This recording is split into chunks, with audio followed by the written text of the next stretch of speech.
Welcome to our culinary journey through Korea. Today we're diving into the heart and soul of Korean cuisine, exploring the rich flavors and cultural significance of kimchi. And guess what? We're making a vegan version that's just as delicious and packed with tradition. Hi guys, welcome back to my channel. As you can see, my background is completely different, and this time we're in my kitchen. It's a very tiny kitchen. So what are we doing today? Just like the title alludes, we're going to be making kimchi today.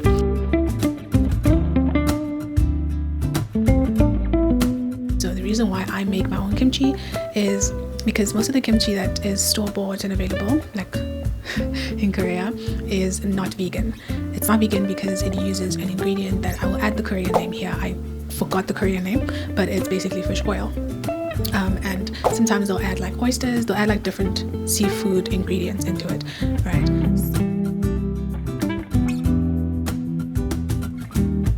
I'm gonna go through my ingredients right now. So as I just mentioned, you're gonna need miso doenjang. Miso doenjang is this. It's red bean soybean sauce. It's like soybean sauce, actually, not red bean soybean sauce. It's soybean sauce. It looks like, kind of like that. Changsal kado is like rice flour, right? So you're gonna and then I have gochugaru. Gochugaru, a lot of folks who stay in Korea know it is chili spice. And then we have over here ginger. So you need to get like actual ginger. I got ginger powder because I don't use ginger all the time, and I don't want to have ginger there the whole time. And then you have like radish. This is my radish.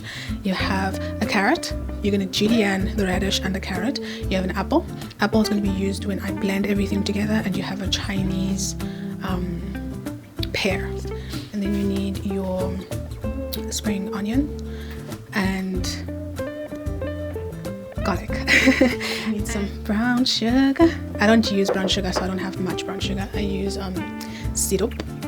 And then the main ingredient, the main girl, the girl who she thinks she is, hey, this I make. Oh, you're also gonna need like salt. How interesting. You're gonna need like lots of like rough sea salt, because that's what's gonna help the cabbage wilt, kind of, right? I'm gonna chop the cabbage in half and then put it in my little big ass bowl, and then I'm gonna put it in there, put the salt in there, and then just leave it to like sit and wilt for like almost 2 hours. And while I do all of that, I'll just like take you through the whole process. Right, let's get into it. Imagine a Korean dining table. There are many dishes, but one stands out: a vibrant fermented delight known as kimchi. This isn't just food, it's a symbol of Korean heritage and communal spirit. But what exactly makes kimchi the mud of Korea? Let's travel back in time. Kimchi has been a staple in Korean households for over 1,000 years. Originally, it was a simple preservation method, fermenting vegetables to ensure a steady food supply through harsh winters. Over centuries, it evolved, incorporating various ingredients and spices, each region adding its own unique twist. Kimchi isn't just about flavor, it's a reflection of Korean resilience and creativity. It embodies the philosophy of balance and harmony, crucial aspects of Korean culture. From the spicy kick of gochugaru, Korean red pepper flakes, to the umami depth of fermented vegetables.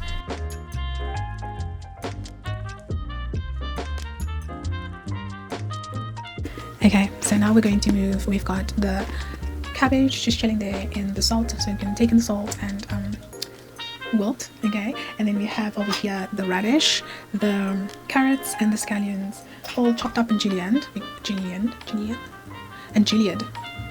and ready for like mixing and everything. So now we're going to move on to the next portion. So this portion is going to be the paste that we use to put everything together. So whatever you see that is red in the kimchi, this is what we're going to be making. We're going to need the rice flour over here. We're going to need the chili paste, ginger, but I'm using powder. So with the plant ginger, you'd use like 2 teaspoons. I use a little bit more because I don't know, I feel like powder doesn't give that flavor together. We're gonna need an apple. We're going to need a Chinese pear, or just a pear that you can find in Korea. If you're not in Korea, if you're in the West, it is a Chinese pear, okay? And then you're gonna need onion. We've got garlic. Also, you need the garlic plant, like the cloves. But I have crushed garlic, and I've had it for a while because I use garlic in everything, so I always have garlic. But I rarely buy the garlic plant, so garlic. We have gochugaru, which is the chili powder. We have the rice flour. This is going to be made to create the glue. And then we have soybean. It smells interesting. Okay, we have the soybean paste over here. All right, so first things first, we're going to chop the apple and the onion and the pear. So let's get that done very quickly.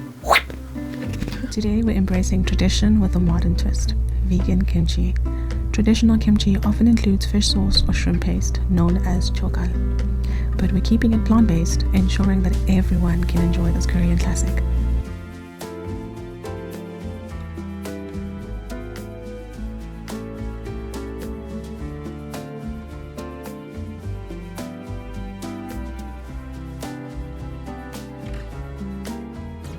I'm going to chop the fruit into smaller pieces because, mind you, I don't have a fruit processor. I have a blender. So the blender you kind of need to do most of the work for a blender, right?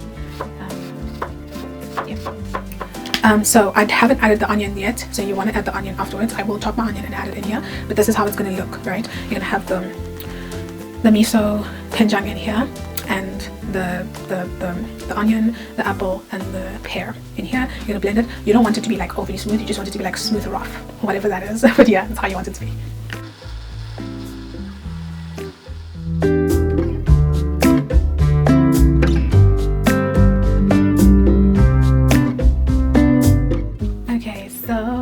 We've got everything in here. This is the paste that we created, right? I put it in a bigger bowl because, as you can see, I had like a smaller bowl and another scuffed lunchbox like thing.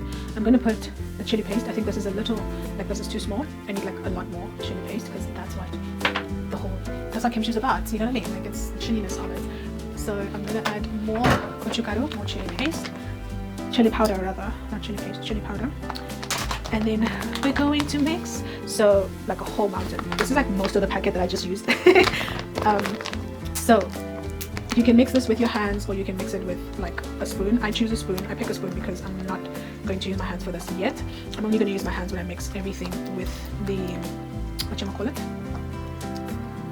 With the, what do you call it again? With the cabbage. Yeah, we are going to move on. We're going to put this aside. We're going to move on to the next step, which is going to be mixing the flour, rice flour, with brown sugar and some water. Let's get into that.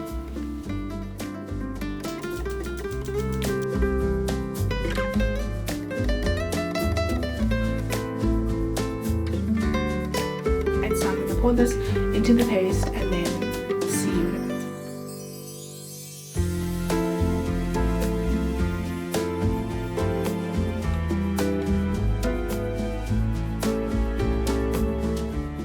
Okay, so we are going to wait for the cabbage to wilt and do what it needs to do. We still have about 30 minutes to go.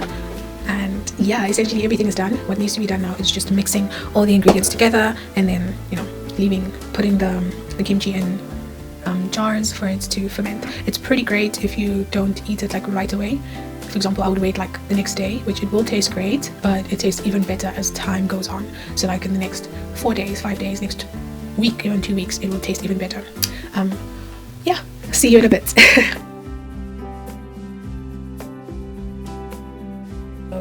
I think I have like 50 seconds left. So my cabbage has been sitting here for 2 hours.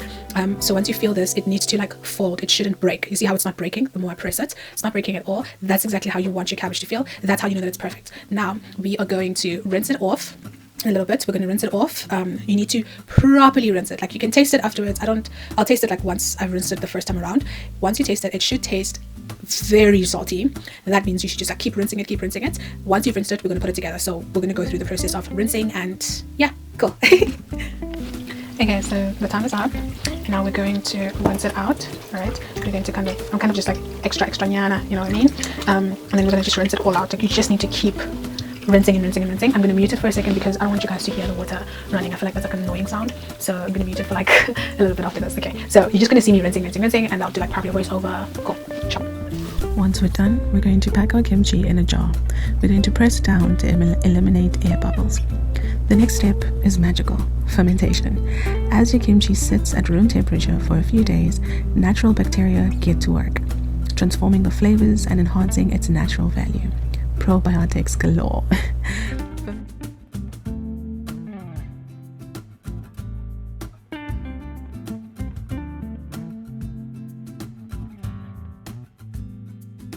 So I'm quickly going to chop my kimchi into bite-sized thingies and then just like remove the butt of my kimchi because I kind of forgot to do that, right? I'm going to chop it up for a little bit and then I'm going to throw it back into this bowl, the big bowl that it was all like the cabbage was sitting in. I'm going to throw it back in there. Okay, so I've got my little disposable gloves. I got these from Kubang, and then I've got my... Fermentation isn't just a culinary process. It's a metaphor for patience and transformation. In Korean culture, kimchi making, or kimjang, is often a communal activity, bringing families and neighbors together. It's about sharing, preserving traditions, and creating memories. Kimchi is more than just a side dish. It's a symbol of Korean identity. It represents the balance of flavors, the importance of family, and the beauty of nature's cycles. By making kimchi, you're not just cooking, you're participating in a rich cultural legacy.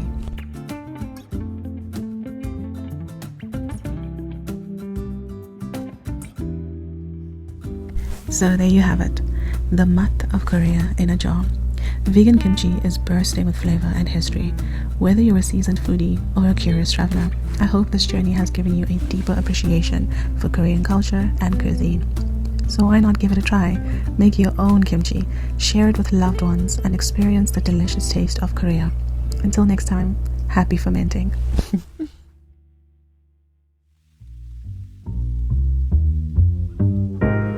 So after 24 hours, you're gonna I've left it on my counter for 24 hours, and then afterwards I'm gonna just put it in the fridge for the next 2 to 3 days, and then I can properly have it in the next 2 to 3 days. I'm gonna just put this in a jar, like a mason jar, and then I'm gonna put some salt over it first. Like I'm gonna put it in the mason jar, put some salt over it because there's usually like space left over at the top so that it doesn't, get like yeast and stuff. And then I will then pop it in the fridge, and then I can have it after 2 to 3 days. So far it tastes really great, but I kind of wanted to ferment it a bit more.